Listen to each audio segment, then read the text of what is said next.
Well, we've made it to the conclusion of our story. Surviving the Applewhites. The last three chapters. When we left yesterday, the play is on. The musical is on. Sound of Music is going to happen. But it's not going to happen at the Trey Bridge Little Theater. It's actually going to be happening at Wits End. They're going to have a full run of plays. It's going to be awesome. So welcome to my two viewers. I see you've got two on here. Oh, they're going down to one. Maybe it comes back to. Usually fluctuates back and forth. But I hope everybody is enjoying this. Fred's going to stop by and say hello. Fred, I see there's his head. Fred, you want to say, there's my puppy dog. That would be my puppy dog, my Winston.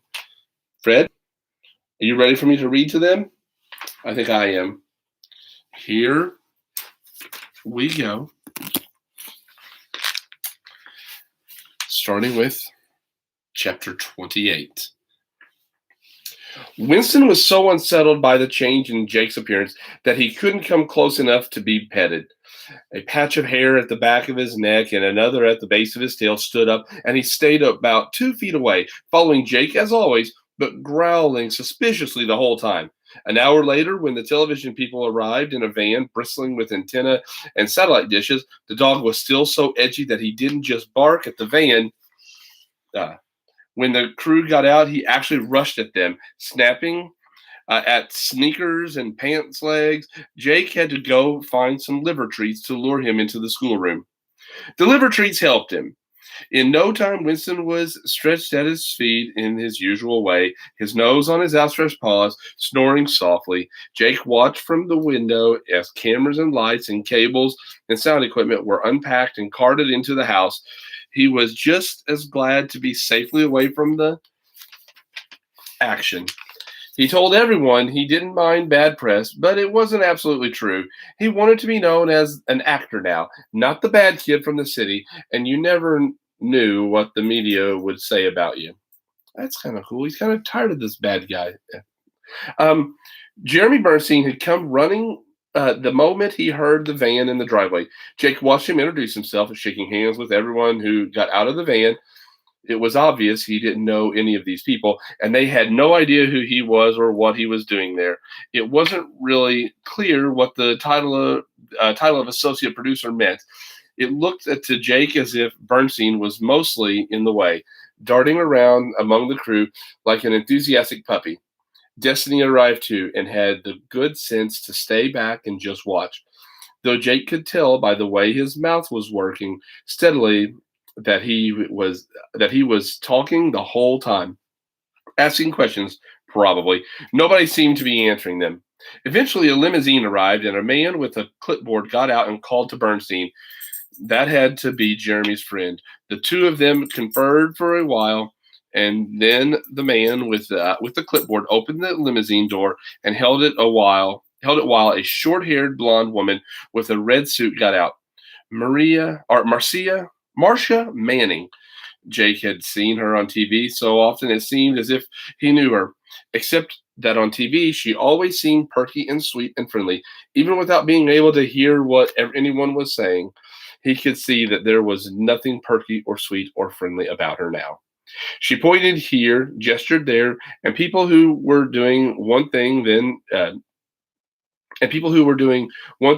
when she got out suddenly started doing something else. The man with the clipboard began flipping through his papers, looking more and more harried. She spoke to Bernstein, and he rushed to the house and returned a few moments later with a bottle of water, which she snatched from his hand and began drinking as she made her way up the steps onto the porch. Jake was in the barn helping to set up folding chairs when Edie came to find Winston. The Wicked Witch of the West wants them to get pictures of all the animals, she explained. Mom says you'd better come too. The camera guys are all spooked about Winston since he tried to bite them. Is he okay? Has he gotten over your haircut yet? Liver treats, Jake said, and followed Edie back to the house, Winston in his usual place a few steps behind. All the adults had been interviewed already and gone back to work. She told him as they went. Mom's interview was the longest, and Dad's all grumpy. They aren't going to interview us kids, except Cordelia. I think the Wicked Witch has us classified with the animals, sort of like decorations or background shots. There were enough cables snaked across the floor in the living room to make walking treacherous. Some very large, very bright lights were focused on the couch and the overstuffed chair where Marcia Manning was sitting looking over some note cards. A blue jean clad man was dabbing her face with a large makeup brush. Polly's tea perch had been brought in and set up behind the couch. Polly was busy eating peanuts and dropping their shells on the floor. Jeremy and the man with the clipboard hovered in the background, whispering to each other. "Where's that girl with the dog?" Marcia Manning asked, batting away the man with the makeup brush. She caught sight of Edie. "Oh, there you are." When she saw Winston, she squealed, "He's perfect, just perfect. Everybody loves basset hounds. Here, dog, get over here in the light, dog." Winston started toward her. When she reached toward him, he sat, well, out of range, and her red painted fingernails. She waved toward the corner of the room. "Come over here, little boy." Jake saw Destiny now, sitting cross-legged on the floor. "What's your name? With you with the lavender ears?" Destiny got up and came toward her with an expression on his face Jake had never seen before. He looked cowed, almost frightened. "Pet the doggy for us," the woman said, her voice suddenly high and sing-songy. "Nice doggy. Get him to wag his tail." She pointed to a cameraman. "Get a good angle on that. See if you can get the parrot in the shot too. All the trouble they'll have bleeping the bloody parrot out of the interviews. We should get him in whenever he can. He's great background color." Then she noticed Jake. "Who's this?" She waggled a hand at the man with the clipboard. "Chuck, who's this? Anybody know who this is?" "Jake," Destiny said. It was the first word he'd said. What had these people done to him? "The delinquent? No, can't be." She cracked her nose and turned to Chuck again. "You said the simple kid has scarlet hair and body piercings." Chuck flipped through the papers on his clipboard, and that's true. We got some footage from some local news program when he burned the school. Didn't look anything like this, did he? "You could ask me," Jake said to her. "I do talk. The answer is yes, it's me, Jake Semple, the actor." "Well, that'll wreck the visuals," she said. A man with a camera on his shoulder had started toward Jake, and she waved him off. "No point getting him looking like that. And scrap the interview, Chuck. We'll just run the old footage if we need something." Chuck threw down the clipboard. "I don't suppose you care what I want, Marcia." The cameraman picked up the clipboard and handed it back to him. "Of course I do, Chucky dear. I respect every pearl that falls from your mouth. But right now you should go out and get some tape of the goats before it starts raining again. I'm going to get some coffee." She got up and headed toward the kitchen, where Jake could hear Govindaswamy clattering dishes and humming cheerfully to himself. Chuck swore, and Polly repeated his words and added a few of his own. "Smart bird," the man said as Jeremy led him and one of the cameramen outside. The lady told me to shut up," Destiny said. "It's a good thing for her it wasn't during Mom's interview," Edie said. "How's it been going?" Jake asked. Edie shrugged. "She asked lots of questions about what everybody does, the furniture and the poetry and the books and the creative academy. Dad talked about the Sound of Music, of course, and the barn, but I don't think it's going the way Jeremy and the producer guy planned. It's sort of like she's just getting a whole lot of talk and a whole lot of pictures, and somebody will have to figure out what to do with it all later." Sorry about that. "Dad says he's going to demand to see the edited tape before they air it, but Jeremy doesn't think that'll happen." Marcia Manning came back from the kitchen holding a big mug, which she waved waved at the few crew members who were still in the room fussing with equipment. "The kitchen guru says you can all come get coffee." The makeup man started toward her with his brush. "Later, Henry. Can't you see there aren't any cameras?" She sank into the couch, leaned back into the cushions, and kicked off her shoes. cradling the coffee mug with both hands. She looked at Jake, Edie, and Destiny. Scram, kids. I need a little private time. And take that mutt with you. She closed her eyes and let out a deep sigh. Oh. Edie opened her mouth to say something, but Jake shook his head and at her. He pointed. One of the butterflies had fluttered in from the schoolroom and was heading toward the couch. It swooped up and then down again, circled the woman's head twice, and then landed delicately on one of the hands that held the mug. There was a blood-curdling shriek from Marcia Manning, quickly picked up and repeated by Polly. The coffee mug leaped upward, sending coffee toward the ceiling and then back down onto the woman and couch. There were more shrieks and curses at Winston as Winston lurched himself onto the couch, landed on Marcia Manning, and put his front feet on her shoulders as he snapped at the butterfly that was circling her head. The butterfly flew off toward the kitchen. Get this monster off of me, she yelled, but Winston had already jumped down and was following the butterfly, making little leaps as he went. Chuck, Henry, get in here. Where the... Polly joined Marcia Manning in a stream of high-pitched curses. Jake grabbed Edie's and Destiny's hands, and the three of them bolted for the schoolroom. They slammed the door behind them and sank onto the floor with laughter. Oh, that's hilarious. So she's this high and mighty type that she has one side when you see her on the news, like, oh, I'm so perky and so funny and so happy. But when you meet her, she's really kind of grumpy and bossy. Don't like her. Chapter 29. The day of the opening was going to go down with her personal history as the longest, most exhausting, most difficult day of her entire life. Edie thought. Maybe some days she'd write about it. That morning there had been costumes that still needed hemming, stage lights that needed refocusing. The meadow where the actors had been parking ever since they started rehearsing at Wits End needed to be mowed, and signs put up to let the audience know it was the parking lot. Hal and Cordelia hadn't finished painting the set. The phone kept ringing with questions and ticket orders. Besides fixing the regular meals, Govindaswamy had decided to bake cookies and make punch to sell at intermission, so he needed more help than usual. A number of cast members took the day off work, and the high school kids on their tech crews skipped school to come help. Edie's friend Melissa skipped school too, and came to do whatever she could. Edie didn't have time to spend with her, though. She had rushed from one task to another all day, trying to keep track of everything and everybody. Her father was the only one who wasn't worried about the weather. He claimed that the theater gods were on their side and that the clouds that kept darkening in the sky and threatening storms would blow over before the audience was due to arrive. And always, everywhere, Marcia Manning and the television crew were in the way, aiming cameras at and shoving microphones in people's faces and tripping people in their electrical cables.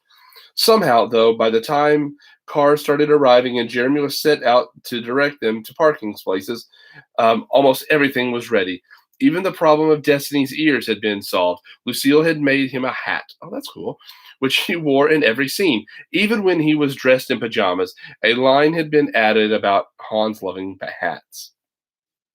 No one had remembered to give Edie account of the opening night tickets that had been given away, so more people were showing up than there were seats. Uh-oh. Extra folding chairs had been squeezed in, and family members of the cast were sent up to the loft with the sound and lighting technicians. As curtain time approached, Edie looked out at the barn full of people from the stage manager station off stage left and realized that through the rehearsals and barn renovation, she had never quite believed it would happen, and there would really be a Wits End playhouse that real live people would come to. Yet there they were, 177 of them. Jake's grandfather next to Marcia Manning, and the producer in the front row, and 3 cameramen stationed in the aisles. She took a deep breath and gave the signal for the house lights to go down. Jeremy Bernstein began to play the overture on his accordion, mic'd so that speakers carried the music to the farthest corners of the barn. During the overture, the nuns had to come past Edie, one at a time, so that she could light their candles. Randolph had decided to begin the show with a candlelight procession. The candles the nuns carried as they chanted their way around the stage, providing the only light. That way, they didn't need to build a separate set for the Abbey chapel. That's interesting. Edie's hands shook as she held the lighter to the wick of the candle, of one candle after another. This must be what stage fright feels like, she thought. Her stomach was tied in knots. She didn't think stage managers were supposed to get stage fright. The overture ended, and the note was given for the chant to begin. Dixit Dominus Domino mio, a soloist sang as she stepped out into the stage with her candle, and the show began. There were 13 scenes in the first act. By the time the fifth scene, where Maria taught the Von Trapp children to sing Do Re Mi, was over, Edie's stage fright had disappeared. None of the awful things she had imagined, none of the glitches from dress rehearsal had happened so far. The actors had all remembered their lines and the words to their songs.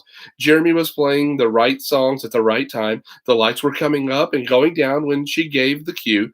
All the children were doing exactly what they were supposed to do, even Destiny, and the audience was applauding when they were supposed to. Maybe her father was right. Maybe the theater gods were on their side. And so it seemed right through the rest of the first act.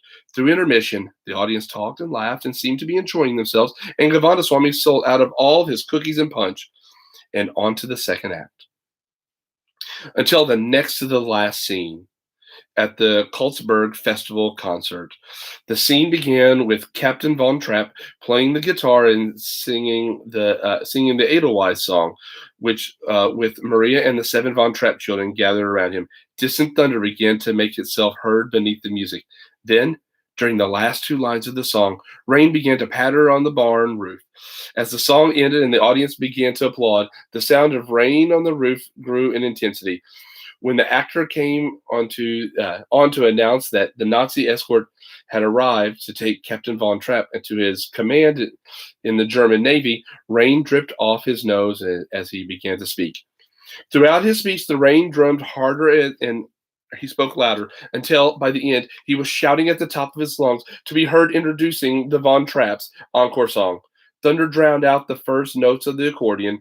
Captain Von Trapp, Maria, and the 7 children lined up to sing, all of them looking intently toward where Jeremy was playing the introduction to the song. Edie couldn't hear the music over the pounding of the rain, and it was clear that none of the actors could either.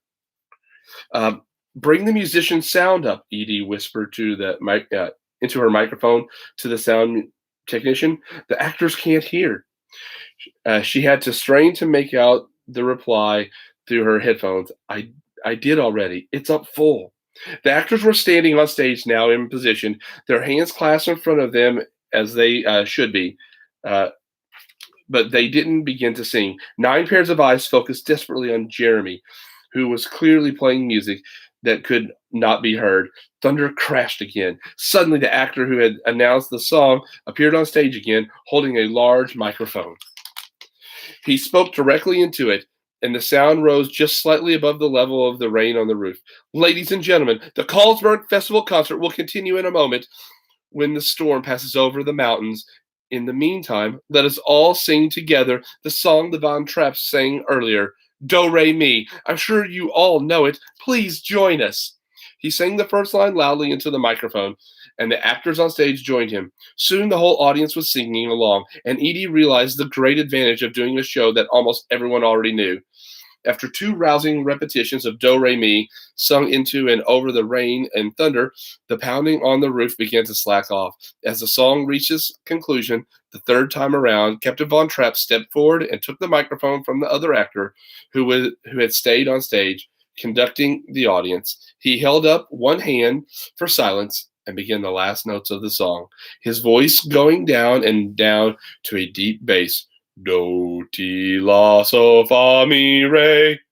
He paused, looking out at the audience, and then signaled for the last do. The audience shouted do, and then leaped to their feet, cheering and stamping and applauding. Captain Von Trapp waited till they had settled down and taken their seats again, and then waved to Jeremy to begin the encore song. Edie breathed a sigh of relief as the song went perfectly. Each pair of children singing their farewell and leaving the stage until only Destiny was left, standing between Maria and Captain Von Trapp. When he sang that the sun had gone to bed, and with the rain still pattering and gently overhead, the audience laughed. "I'll say," someone called out. Destiny, undaunted, finished his line, sang his goodbye, and exited. The applause when the song ended was as loud and enthusiastic as before. The rest of the scene, as the Germans discovered that the Von Trapps had fled, went perfectly. Edie was just about to call for the stage lights to go out when outside there was a blue-white flash, so bright that it could be seen through every crack in the barn siding, followed instantly by what sounded like an explosion. The lights went out and Edie's earphones went dead.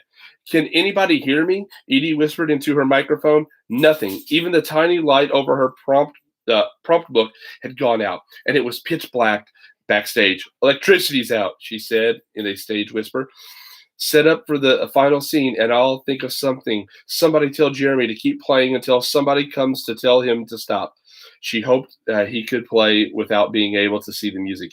Edie went over the end of the show in her mind. Even with lights, the final scene was fairly dark. It took place outdoors.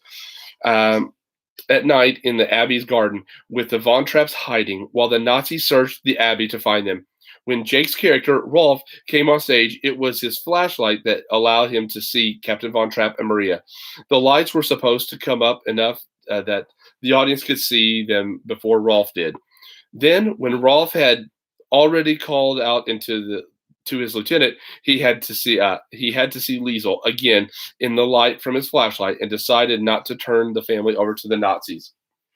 Without any stage lights, the audience would be able to see whoever Jake, as Rolf, lit with his flashlight, but they wouldn't be able to see that it was Rolf holding the flashlight.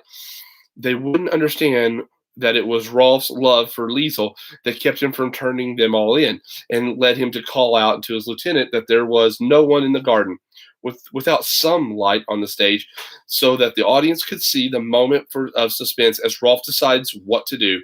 The ending wouldn't make sense. How could they get enough light on stage to make it work? Nuns with candles. The scene was the Abbey, and the nuns were supposed to come in on at that very end for the final song anyway. There could be as many nuns on stage as they needed. The actors who played the nuns in the first act would already be back in their habits, all ready for the end of the show. All Edie needed to do was gather them up before the scene began, and get their candles lit again. They could stand in a semicircle around the Abbey garden, and their candles would almost certainly give enough light for the audience to know what was going on. The stage crew was busy setting up for the final scene, working in the light from Jake's flashlight. "Jake, what? What are we going to do?" "We need all the nuns right away with their candles." Quickly, she outlined her plan, and he grunted agreement. "And get another candle or two for Jeremy so he can play the last song." She took the flashlight and kept it trained so that the crew could finish changing the scene, while Jake went to tell the other actors what they needed to do. This time, as the nuns gathered and she lit their candles, her hand was perfectly steady. It would work. She knew it. Already she could see in her mind's eye the scene as the Mother Abbeys began singing the final reprise of Climb Every Mountain. The other nuns joining in and lighting the way for the Von Trapps to begin their climb over the Austrian Alps into Switzerland and freedom. She felt almost as excited as if she were helping the real family escape from the Nazis. Aha! So she's doing a good job. She's really kind of helping them out. She's got onto this stage manager thing, and she's able to improvise really well. We've made it to our final chapter, chapter 30. Raves, raves, every last one of them, Randolph said. It wasn't news anymore, Jake thought. The family, including Hal, had gathered in the living room with pictures of Govindaswamy's now famous Playhouse Punch and platters of cookies to read the reviews together. Everyone had already read and reread them, probably memorizing, as he had, the parts about them. Randolph waved the local waved the local paper. The Gazette says Traybridge has never seen such a level of professionalism and talent from a local cast. He read from the page in his hand. Worthy of Broadway, he calls it. Well, he's probably never actually seen a Broadway production. Still, listen to this. The board of the Traybridge Little Theater needs to ask itself why it canceled such a stellar production. If the new Wits End Playhouse chooses to mount a whole season, our local theater isn't likely to survive the competition. Take that, Mrs. Montrose. You are not, of course, considering a whole season, Sybil said. You couldn't, Zebediah said. There's no heat in the barn. What about summer? Hal asked. We could do shows in the summer. The reviews had all mentioned the original, ingenious, beautifully painted sets, and Hal had apparently rethought his mission in life. The sign on his bedroom door now read, Hal Applewhite, sculptor and set designer. Archie shook his head. No air conditioning either. We could do 2 productions a year, Randolph said. One in the fall and one in the spring. He considered, I'm considering the possibility. Sybil groaned. I'll have to start turning out Petunia Grantham mysteries by the dozen to raise the money, then. Do you have any idea how much this production cost? Randolph waved his hand dismissively. You can't count the cost of renovating the barn. A few productions as successful as this one, and we're bound to make that up. Besides, you had ground to halt on the great American novel anyway, and you know it. At no point pretending. Petunia Grantham is in your blood. If we do another musical, Cordelia said, there needs to be a lot more dancing. No, none. This was Lucille. I will never make another habit as long as I live. That's funny. You wouldn't need to, Sybil said. We own 20 of them now. Listen to this, Bernstein said, holding up a printout of from the internet. It's from Charlotte. The intriguing choice to use an accordion rather than an orchestra gave the production an air of Tyrolean folk authenticity that was entirely new. The accordion's ability to mimic the sound of an organ was a bonus for the Abbey scenes. My favorite, Lucille said, is one from Raleigh, Rainbow Cast Anecdote to Third Reich's Racism, is the headline. The reviewer says, after the initial surprise of seeing an African-American playing Maria, the audience lost all awareness of skin color, an important lesson to us all. What did I tell you? Randolph said. That's the one that talks about the candles, isn't it? Edie asked. Lucille nodded and read on. The use of candles to light the last scene set the final rendition of Climb Every Mountain apart and provided a powerful metaphor. The Von Trapp family singers throughout their musical career lit candles rather than cursing the dark. Good thing I thought I had the foresight to do the candlelight procession at the top of the show, Randolph said. It isn't in the script, you know. Edie bristled. Don't you dare take credit for my idea. Quick thinking under pressure, that's what that was. All right. But I had to have good sense to decide to keep it in. Jake was only half listening. His part was so small he hadn't expected to find himself mentioned in the reviews. But to his astonishment, he'd been in almost all of them. He'd made copies to send to his parents. Mature performance from a promising teen in a small but pivotal role, one of them said, convincing both as adolescent suitor and Nazi. Another reviewer wrote, with commanding stage presence, Jake Semple turned in a performance equal to any in his impressive production. We expect to hear more from this young man with mellifluous singing voice. Jake had looked up mellifluous, flowering with honey and sweetness. Never had anyone mentioned sweetness and Jake Semple in the same sentence before. He would send a copy to his social worker in Rhode Island. Read the one about me, Destiny said. He was lying on the floor next to Winston, drawing with fluorescent markers. The youngest Von Trapp, transformed from a girl named Gretel to a hat-obsessed little boy named Hans, was played with uncommon gusto by Destiny Applewhite. Uncommon gusto, Sybil repeated. That's you, all right. That, Jake thought, was the whole Applewhite clan, Kavanda Swami and Bernstein, too. A butterfly fluttered in and landed on Govindaswami's shoulder. Govindaswamy raised his glass of punch, and the butterfly stepped delicately onto the edge of the and unrolled his tongue to drink. Polly, who had stayed on in the main house after the television crew left, raised his wings and gave a couple of small hops and along his perch and swore. That's a new one, Zedediah said. He leaned in and from Marcia Manning, Cordelia said, he learned it from Marcia Manning, Cordelia said. It was the only lasting thing the television people had left behind, Jake thought. The lightning bolt had knocked out the power and struck their satellite dish, and they'd gathered up their roasted equipment and left the morning after the opening.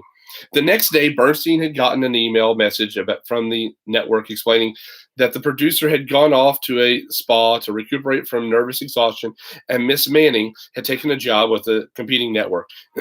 Consequently, the Applewhites spot, originally planned for 12 minutes in primetime, would be cut to 2.5. Oh, that's terrible.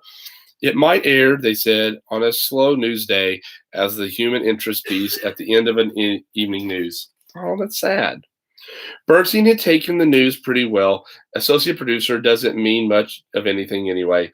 He had managed to sell an article on the way television's mass market focus cheapened art to the journal that had originally given him the Sybil Jameson assignment. Now that The Sound of Music was up and running and would be over within another week, Jake thought the Applewhites would be getting back to normal, whatever that was. Jeremy was planning to stay on to work on his book about the family. Govindaswamy was going to an ashram in Idaho to lecture on cooking as meditation. Randolph had gotten a call from a theater in Pennsylvania to do a Rainbow Sound of Music as their Christmas show. Edie was already revising her curriculum plan. She was planning a project on goat husbandry to take the place of the completed butterfly project. As for Jake, the only thing he knew for certain was that somehow or another he was going to get himself on the stage again. He had an answer now to Zedediah's question about what gave him joy. He wasn't about to waste a mellifluous voice and commanding stage presence. An adventurous quest for the meaning of life, involving the ability to think things through. The banner was back up in the schoolroom where the barn renovation schedule had been. Jake didn't know any more about the meaning of life than he had about the first day he came to Wits End. But whatever else he could say about the way the Applewhites lived, it certainly was an adventurous quest, and he was beginning to get some idea of the value of thinking things through. Winston, pointedly ignoring Govindaswamy's butterfly, sighed and rolled over, his head coming to rest on Jake's foot. Jake scratched behind his ears. Destiny was humming as he drew. He looked up at Jake. "What color are you going to make your hair when the show is over?" he asked. "I don't know," Jake said. "What color do you think?" "Blonde," Destiny said. "Like mine." Jake shrugged. "I think maybe brown. Like mine." Good book. So it looks like Jake had a change of heart. He kind of did. He finally changed. Well, going to the Creative Academy did work. At first he thought there were all these loons, but it turns out they were pretty awesome.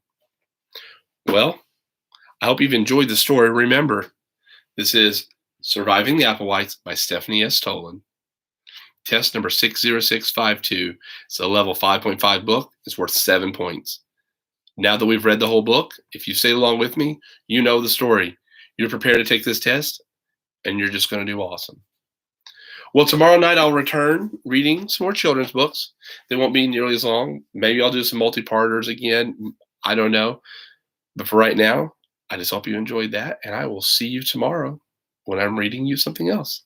Bye, and have a wonderful evening. And thank you so much for watching. And don't forget to like this channel and subscribe. Have a nice evening.